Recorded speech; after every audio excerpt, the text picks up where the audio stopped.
खेन्द्रमुचे कुञ्चुक मुण्डोप सानैदेखि पुण्य कर्ममा रुचि राख्ने विशेष व्यक्ति हुनुहुन्थ्यो। 7 वर्षको उमेरमा उहाँ गुङफुर गुम्बामा भिक्षु बन्नुभयो र शिक्षक गाङ्ली दोर्जिन वाङथाङ दोर्जेबाट कुञ्चुक मुण्डोप नाम पाउनुभयो।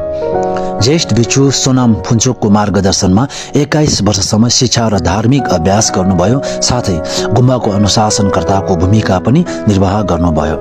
पछि उहाँले परम पावन ग्यालवाङ डिगुम्पासँग प्रत्यक्ष रूपमा भेटेर 11 वर्षसम्म दिन्सा जाङचोबलिङ गुम्बामा प्रमुख ग्रन्थहरू अध्ययन गर्नुभयो र सोजाङ आक्सुङको व्रत लिनुभयो। पाल काग्यू बौद्ध महाविद्यालयमा खेन्सेन रिम्पोछेको मार्गदर्शनमा सिद्धान्त र संस्कृति अध्ययन गर्नुभयो र शिक्षण पनि गर्नुभयो। 2011 मा स्नातक गरेपछि 2 वर्ष जाङचोबलिङ गुम्बाको अनुशासनकर्ता बन्नुभयो।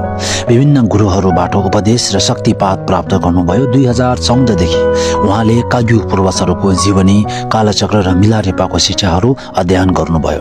लाप्ची गाङ्ग्री रावामा 5 वर्ष गहन ध्यान र अभ्यास गर्नुभयो। त्यसपछि गुरुहरूको मार्गदर्शनमा लाप्ची रेचिन शेपा दोर्जे डोब्डाको मन्दिर संरचना र पुनर्निर्माण गर्न 5 वर्ष समर्पण गर्नुभयो।